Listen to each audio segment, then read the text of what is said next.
नमस्कार, मी राकेश ज्योतिराव पाटील. आता तुम्हाला एक मेसेज सांगतो, ते एक मिनिटात थांबा.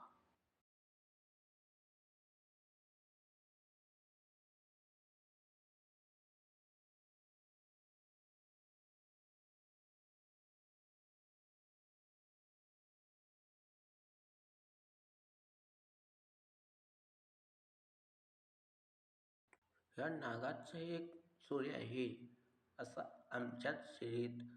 यात असं काय आहे, आमच्या मनात वाईट विचार या नागाचा आहे. नागाला काठी मारलं तर आम्ही वाकवतो. नागाला शंकराच्या मूर्तीत असलं तर आम्ही देव म्हणतो. पण स्वतःच्या मनाचं तुम्ही विचार करता, असं कसं काय? ही वाईट विषय तुम्ही काढू नये. ह्याच्यावर नागाचं पिता तुम्हाला दाखवलेलं आहे. आता तुम्हाला पिक्चर काढणे म्हणजे सोपं नाही.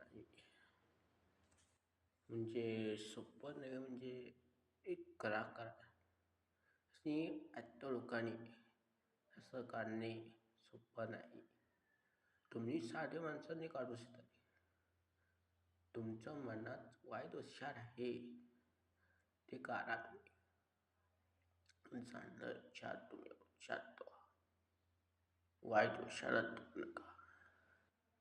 धन्यवाद. आणि आमच्या आवडली लाईक करा, कमेंट करा आणि सबस्क्राईब करा.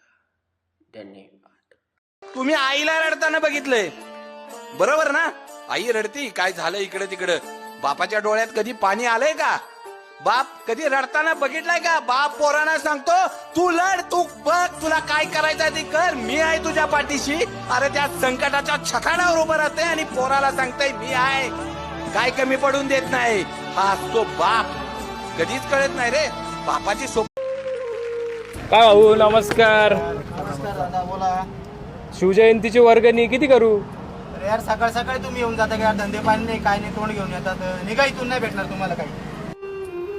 भाऊ, तुला वर्गणी द्यायची नसेल तर देऊ नको, पण एक लक्षात ठेव, तुझ्या देवांची देवपूजा करतो ना, त्या देवाऱ्यातले देव पण महाराजांमुळेच आज टिकून आहे बर का.